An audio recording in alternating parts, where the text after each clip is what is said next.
A decision that shook the town. The morning light spilled through the wide windows of Damon Smith's modest home, casting golden streaks across his worn wooden floors. He sat at the kitchen table, a steaming cup of black coffee in his hands, staring out at the world beyond his porch. It was a quiet street, the kind where neighbors knew each other by name, where the scent of freshly cut grass lingered in the air, and where little changed over time. But he was about to change everything. Damon was a man of habit, a man of routine. For 30 years, he had walked the halls of Westbridge High School, the local school where he had served as a principal, mentor, and father figure to countless students. He had seen troubled kids turn their lives around. He had also seen kids full of promise slip through the cracks, lost to a world that never gave them a second chance. And that's what haunted him most. Even in retirement, he couldn't shake the faces of those boys. The ones with talent but no opportunity. The ones whose laughter masked years of pain. The ones who got labeled problem children before they even had a chance to prove themselves. It wasn't fair. That was why, at 57 years old, when most men were settling into quiet lives, Damon was about to do something reckless, something the town would never see coming, something they would never forgive him for. The call that started it all. The idea had been stirring in his mind for months. He had seen a news segment about an inner-city orphanage closing down, forcing dozens of children into overcrowded foster homes. Most were black boys, ages 8 to 16, already seen as too old to be adopted. It enraged him. It terrified him. What kind of future would they have? How many of them would be given a real chance? That night, Damon barely slept. By morning, he knew what he had to do. He picked up the phone and called St. Mark's Home for Boys, the very place set to shut down within the next 6 months. A woman's voice answered, soft but professional. "St. Mark's, this is Marilyn Carter, how can I help?" Damon took a breath. "I'd like to inquire about adoption." A pause. "Of course. What age range are you looking for?" "All of them," he said without hesitation. Silence. Then, a chuckle of disbelief. "Sir, I don't think you understand." "I do." His voice was firm. "I don't want a baby. I don't want just one child. I want the boys everyone else ignores. The ones they say are too much trouble." There was another pause. Then she asked, almost cautiously, "Who are you?" "Damon Smith. Former principal of Westbridge High." There was a long sigh on the other end, then the sound of her shuffling papers.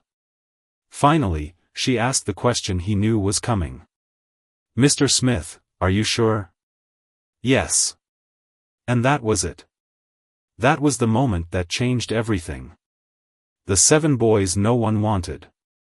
Over the next 2 months, Damon met with each boy one by one. Jamal, 17, had been in and out of juvenile detention. A fighter. Angry at the world. Terrence, 16, was a quiet observer, used to keeping his head down to survive.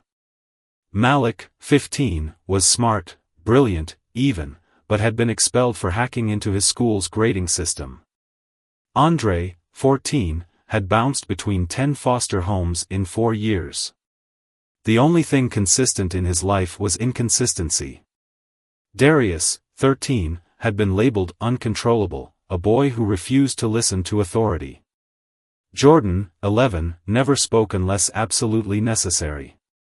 His file said he had been abandoned as a baby.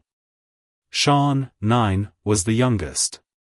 A boy who still had hope in his eyes, but not for long. These were the boys everyone else had given up on. Damon sat with each of them. He listened. He didn't push. He didn't lecture. He simply made a promise. "I'm not going anywhere," he told them. "I don't care what you've done. I don't care what people say about you. You're mine now, and I don't give up on my own." Some scoffed. Others stared at him like he was insane. But they all accepted his offer, because no one else had ever made them one before. And so, the paperwork was signed. 7 boys. 1 man. 1 home. The town would never be the same again. The town's reaction, laughter and outrage. It didn't take long for the whispers to start. At the local grocery store, 2 elderly women clutched their shopping carts in disbelief. "Did you hear about Damon Smith?" "What about him?"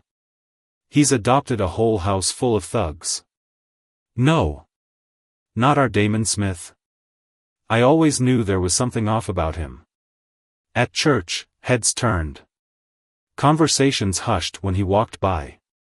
Pastor Reynolds even pulled him aside one Sunday. "Damon, son, are you sure about this? These boys aren't like the students you had in school. They're damaged." Damon didn't flinch. "No one's beyond saving, Pastor. Isn't that what we preach?" The old man sighed. "Yes, but 7 of them? By yourself? You're setting yourself up for heartbreak." And then, of course, there were the local police.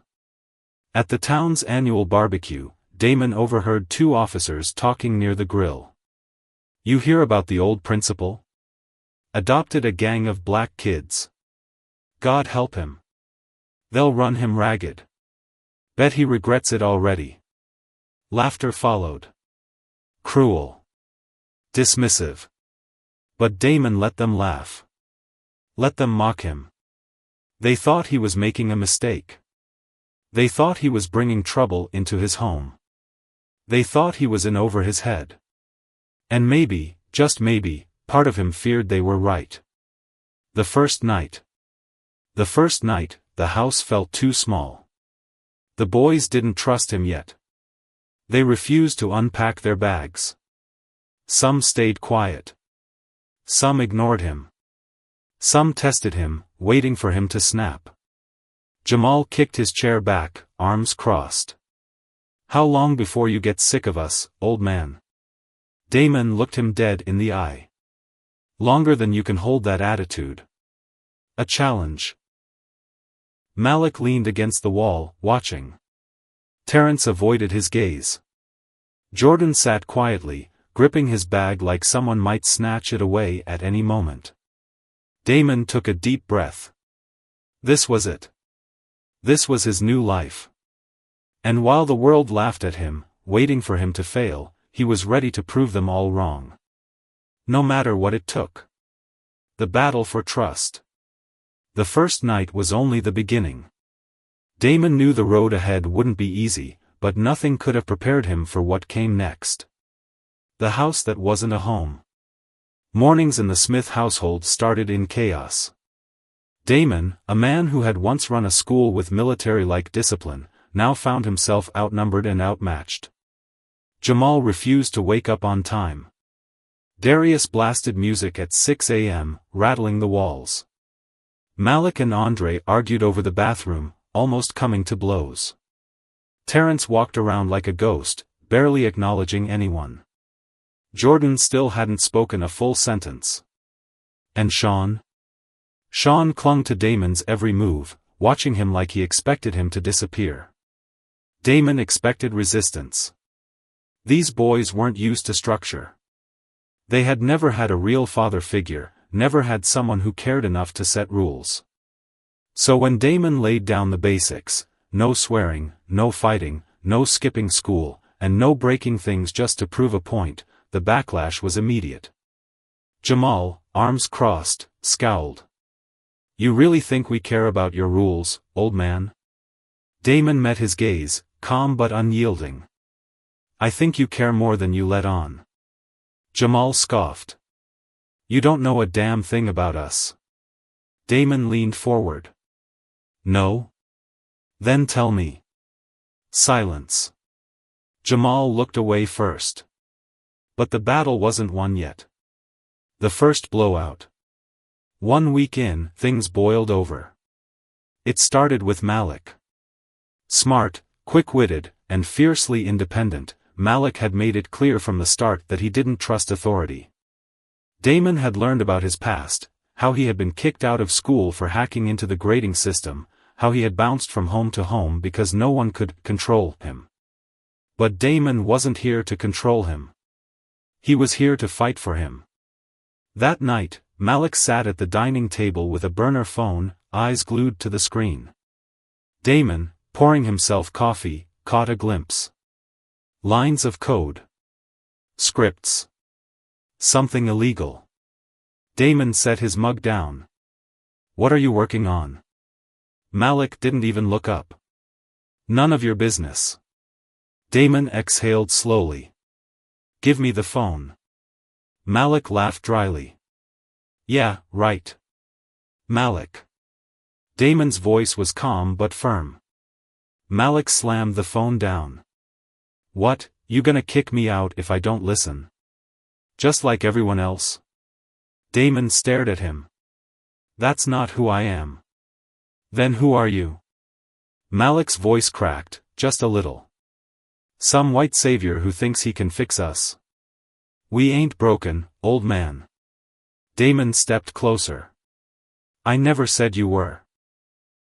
For a second, just a second, Malik's mask cracked. Then, he ran. Right out the front door. The cold night. Damon searched the streets for hours. It was raining, a cold, relentless downpour that turned the sidewalks slick and dangerous. He called Malik's name, his voice swallowed by the storm. Then, finally, he found him. Malik sat in the rundown playground near the school, hoodie pulled up, staring at the ground. Damon walked over without a word and sat beside him on the rusted bench. For a long time, neither of them spoke. Finally, Malik exhaled. "Why are you here?" Damon looked up at the sky. "Because you are." Malik scoffed, shaking his head. "You really don't get it, do you? Then tell me." Malik's fists clenched. "I've been let down my whole life. You really think you're different? You think you'll still want us after we make your life hell?" Damon turned to him, voice steady. "I want you especially then." Silence. Then, Malik's shoulders shook. Not from the cold. From something deeper. Damon didn't press. He just sat there, the rain soaking them both, waiting. And eventually, Malik stood up. And followed him home. The town strikes back. The next battle wasn't with the boys. It was with the town. 2 weeks after the adoption, Damon walked into Wendell's general store to grab groceries. He had barely stepped through the door when he heard the voices. Loud. Intended for him to hear. Heard Damon's got his hands full. Should have known better. That's what happens when you bring in trouble. Bet his house'll be in flames by Christmas. Damon set his basket down. He turned slowly, eyes scanning the crowd. The room fell silent. He let the weight of the moment settle before he spoke. "Y'all knew me for 30 years. His voice was steady, calm. "Dangerous. I helped your kids. I kept your school safe. And now, because I took in boys no one else would, you think I'm the problem?" No one answered. Damon nodded. "That's what I thought." He picked up his basket, finished his shopping, and walked out without another word. That was the day the war truly began. The first sign of change. One night, as Damon sat on the porch, watching the stars, Sean came outside. The youngest of the 7. The one with the biggest heart. He shuffled awkwardly before speaking. "Mr. Smith?" Damon smiled. "Yeah, son." Sean hesitated, then climbed onto the porch swing beside him. "I was scared," Sean admitted. "At first." Damon nodded. "I know. But," Sean fidgeted. "I think I like it here." Damon's chest tightened. Because that? That was everything. He wrapped an arm around the boy's shoulders, pulling him close. "Me too, Sean," he murmured. "Me too." The breaking point. The first month passed like a storm, loud, unpredictable, and impossible to ignore. But as the dust settled, Damon began to realize something crucial. The real battle wasn't just about trust. It was about identity, survival, and proving, both to the town and to themselves, that they belonged. The fight that changed everything. It was Andre who set it off. At school, the boys were treated like outsiders. Whispers followed them down hallways. Teachers watched them too closely, expecting trouble. And when anything went wrong, a missing phone, a scuffed locker, a fight in the gym, somehow, it always came back to them. Andre, quiet but fiercely loyal, tried to ignore it. Until the day someone called Malik a thug. The insult wasn't new. But the laughter afterward? That was what snapped something inside him. The next thing anyone knew, Andre's fist collided with the other boy's jaw. Damon's hardest lesson. The principal's office felt smaller than usual. Andre sat beside Damon, arms crossed, a deep bruise forming on his cheek. Across from them, Principal Whitaker sighed. "Damon, you know I respect you. But this? I can't overlook it." Damon leaned forward. "You mean you can't overlook it when it's Andre?" Whitaker stiffened. "You know that's not what I meant." "No?" Damon's voice was quiet. "Dangerous. Because I've seen fights worse than this end with detention. But when it's my boy, suddenly we're talking about suspension." Silence. Whitaker hesitated, but the damage was done. Damon stood, placing a hand on Andre's shoulder. "We're done here." Andre followed him out. Neither of them spoke until they reached the car. Damon leaned against the door, exhaling. "You know you can't solve things with your fists, right?" Andre scoffed. "Work today." Damon stared at him. "And what happens tomorrow?" Andre opened his mouth, then closed it. Because he didn't have an answer. Damon placed a hand on the boy's shoulder. "You don't have to prove yourself like this. You already matter." Andre swallowed hard. "No one else thinks so." Damon's voice was gentle, but firm. "Then we show them." The first real win. That night, the boys gathered in the living room. Damon stood before them, arms crossed. "We need a plan." Jamal frowned. "For what?" Damon's gaze swept across them. "To change the way this town sees you." Malik scoffed. "And how the hell are we supposed to do that?" Damon smiled slightly. "By doing what no one expects." The project. 4 weeks, they worked. Damon helped them form a plan, something that would force the town to see them differently. They started small. Sean and Terrence volunteered at the community center. Andre and Jordan helped clean up the abandoned park. Malik and Darius fixed computers at the local library. People noticed. At first, they didn't trust it.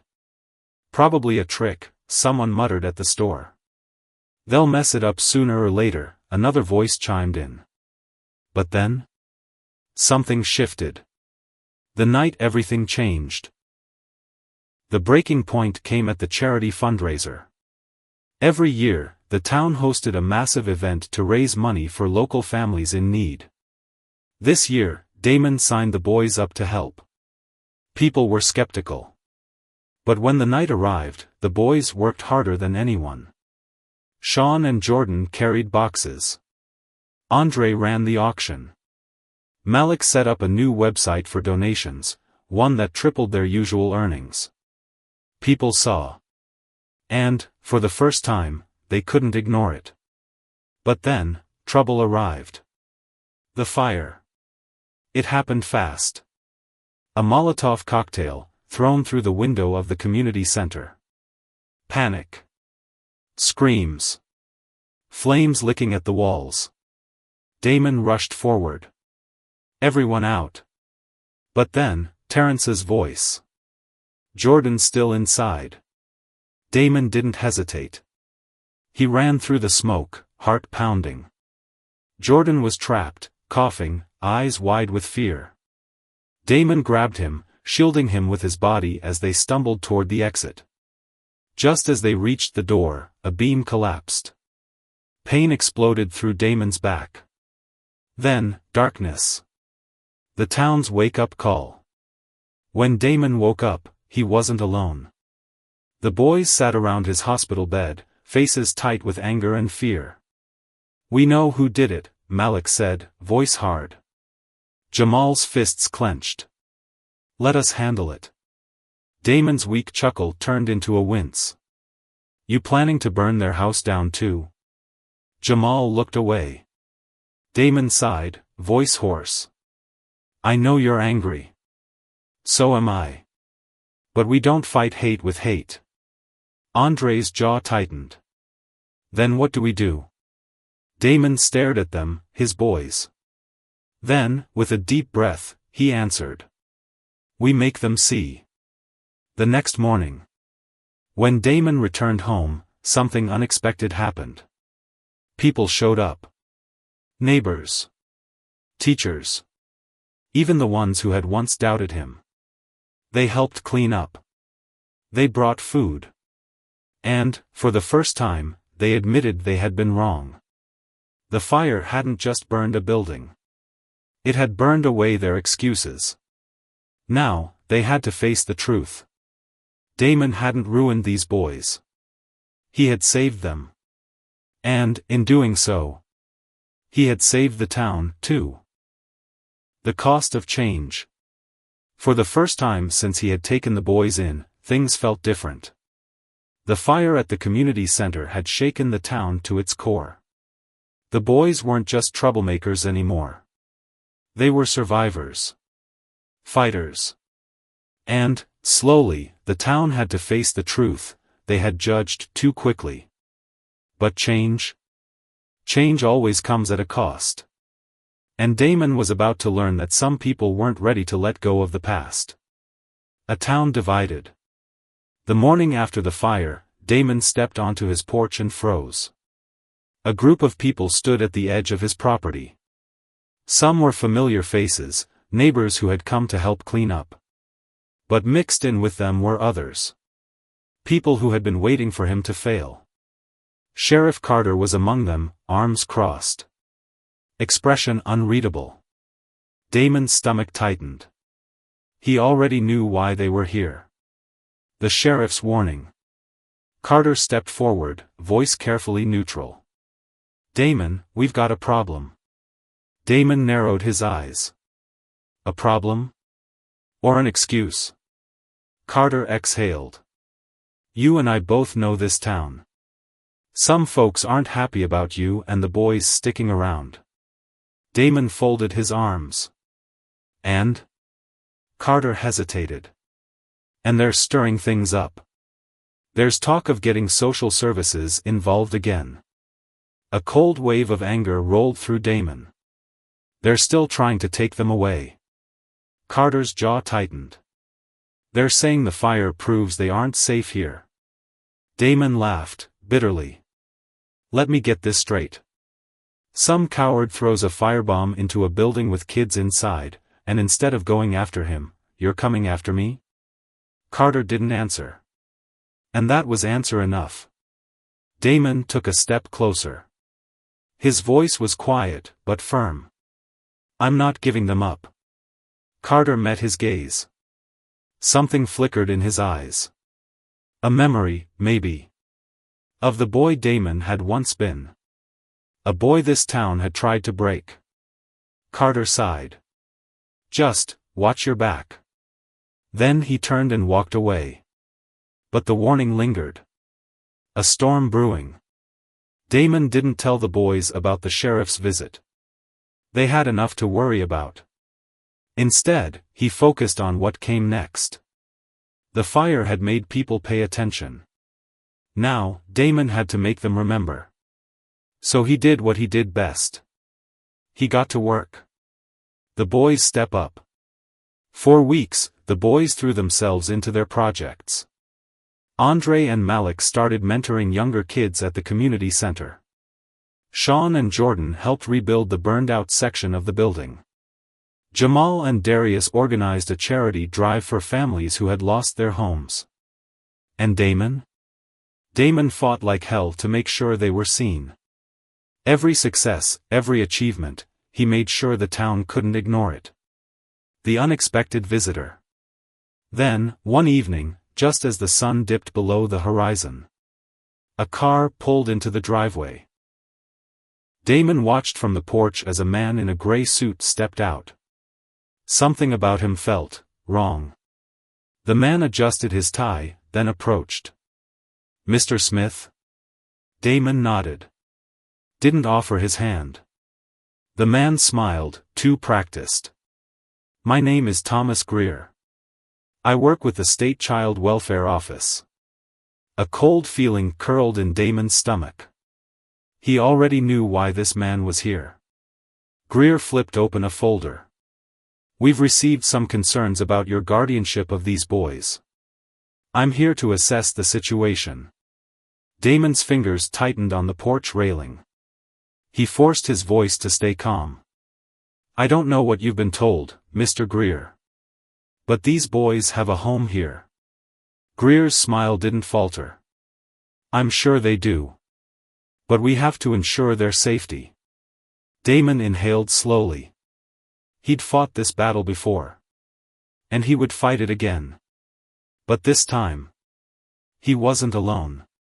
The boys fight back. The next morning, Damon woke to voices outside. When he stepped onto the porch, his heart stopped. The boys stood in the yard, but they weren't alone. Dozens of people had gathered. Teachers. Neighbors. Parents.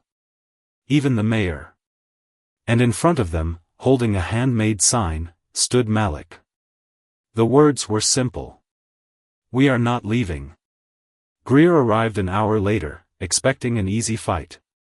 Instead, he stepped out of his car to find half the town waiting for him. He hesitated, then turned to Damon. "What is this?" Damon smiled. "Proof." Greer took one long look at the crowd, then at the boys. And, for the first time since arriving, his mask slipped. He wasn't expecting this. He had walked into town thinking he'd find an isolated man with no support. Instead, he found a father, and a community willing to stand behind him. For a long moment, he said nothing. Then, with a reluctant sigh, he closed his folder. "For now," he said, "this case is closed." Then he turned and walked away. The second his car disappeared down the road, the yard erupted into cheers. But Damon? Damon just stood there, watching the boys. And for the first time, he realized. They weren't just surviving anymore. They were winning. The fight isn't over. That night, as the house quieted down, Damon sat on the porch, watching the stars. Footsteps approached. Andre sank into the chair beside him. After a long silence, he said, "I thought we were gonna lose." Damon exhaled. "So did I." Andre looked over. "You ever get tired of fighting?" Damon smiled. "Never. Because some fights are worth everything." And Damon Smith wasn't done yet, the price of success. The town was changing. For the first time since Damon had adopted the boys, people weren't just watching from a distance. They were listening. Teachers stopped treating Malik like a lost cause. Local businesses started offering the boys jobs. Even the town council, once hostile, approved funding for the community center. Damon should have been relieved. But something felt wrong. And when the past comes knocking, it never comes alone. The letter that changed everything. It was a crisp autumn morning when Damon found the letter in his mailbox. No return address. Just his name, typed in cold, black ink. He hesitated, then ripped it open. His eyes scanned the first few lines. And his heart stopped. A ghost from the past. The letter was from Gerald Hawkins. The same man who had fought to take the boys away 5 years ago. A man with connections. A man who had once led the town's opposition against him. Damon's hands shook as he read. Congratulations, Damon. You've done the impossible. But success has a price. And you're about to pay it. The last line sent a chill down his spine. See you soon. An unwelcome visitor. That night, as Damon sat on the porch, a car rolled into his driveway. The headlights cut through the darkness. A tall figure stepped out. And Damon's blood ran cold. It was Gerald Hawkins. He hadn't aged much, his suit still crisp, his posture still arrogant. But his eyes? They held something new. Something dangerous. Damon didn't move. Didn't speak. He waited. Hawkins smirked. Aren't you going to invite me in? Damon leaned back. Cool. Unbothered. No. Hawkins chuckled. Same old Damon. Always stubborn. Damon crossed his arms. Why are you here? Hawkins stepped closer, voice casual. I've been watching. You and the boys, making a name for yourselves. Damon's jaw tightened. And? Hawkins' smile faded. And I don't like it. A dangerous proposition. Hawkins pulled a folded document from his coat. And placed it on the porch railing. Damon didn't touch it. Hawkins tapped the paper. I have friends in high places. I can make problems disappear. Damon's stomach twisted. And what do you want? Hawkins' eyes gleamed. Simple. His voice dropped. Walk away. Damon's fists clenched. Excuse me? Hawkins exhaled, as if explaining to a child. You've done enough, Damon. You played hero. Now, let the system do its job. He gestured toward the document. A nice severance package. Take the money. Leave town. Damon's chest burned. This man had stolen futures before. Had ripped children from their homes under the guise of order. And now? Now he thought Damon had a price. Damon stood, eyes blazing. You think you can buy me? Hawkins' smile returned, cruel and knowing. I think everyone has a price. Damon's voice was steel. You're wrong. He grabbed the document. And ripped it in half. Then again. Until nothing but shreds remained. Hawkins' expression darkened. You'll regret that. Damon smirked. No. But you will. Hawkins turned, walking back to his car. But before he got in, he spoke, just loud enough for Damon to hear. Watch your back, Smith. Then he was gone. But Damon knew. This wasn't over. The boys take a stand.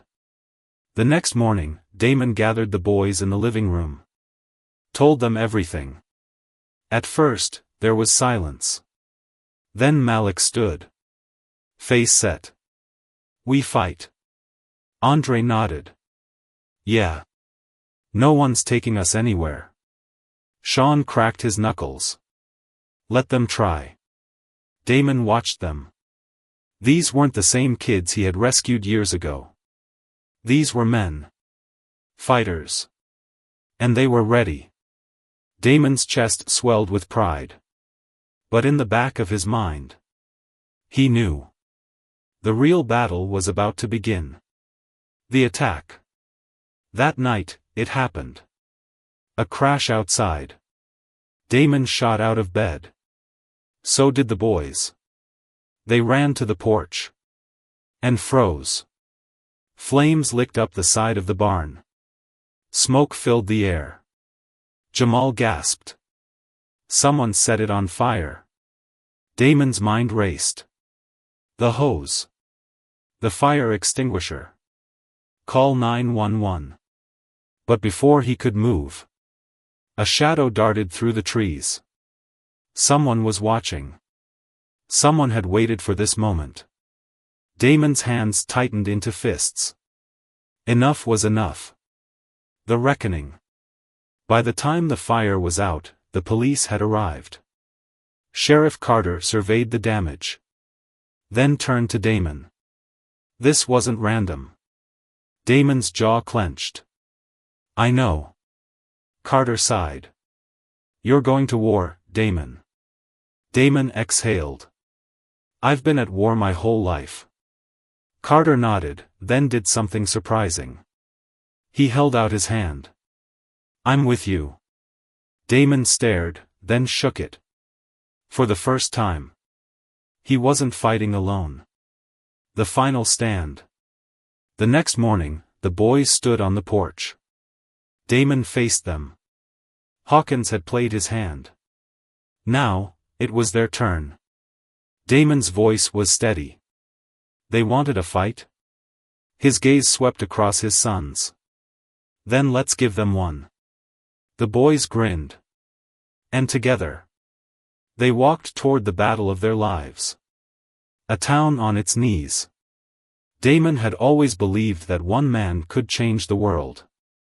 But that belief had never been tested like this. Now, with a burned barn, a threatening enemy, and a town on the brink of chaos, Damon and his boys stood together. And they were ready. They weren't just defending their home. They were defending everything they had built. And when the dust settled, the town would never be the same.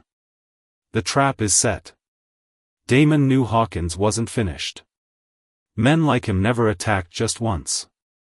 So Damon did something unexpected. He invited Hawkins back. The letter was short. Gerald. If you want me gone, meet me face to face. No games. No threats. Let's settle this once and for all. Damon, ***. The response was immediate. A single text. Midnight. The old mill. Damon's lips curled. Exactly as planned. The showdown. Midnight. The old mill stood silent, its wooden beams rotting with time. Damon arrived alone. Or so it seemed. Hawkins was already there, waiting. A few men stood behind him. Hired muscle. Hawkins smiled. I was hoping you'd be smart enough to just leave, Damon. Damon took a slow step forward. Unfazed. And I was hoping you'd be smart enough to know when you've lost. Hawkins' smirk faltered. But he covered it quickly. I don't lose, he said coldly. Damon raised an eyebrow. Then you've never played the right game. Hawkins stepped closer. You think you can beat me, Damon? I own this town. I have judges, lawyers, even cops on my payroll. Damon's jaw tightened. Maybe before. Hawkins laughed. Before? Before what? Damon's gaze hardened. Before I showed them what a real man looks like. The boys make their move. While Hawkins talked, he didn't see what Damon saw. He didn't see the shadows shifting in the trees. Didn't hear the quiet footsteps circling the old mill. Didn't notice the cell phone cameras recording every word. And then, the boys stepped forward. One by one, they emerged from the darkness. Malik. Andre. Sean. Jamal. Caleb. Darnell. Xavier. All 7.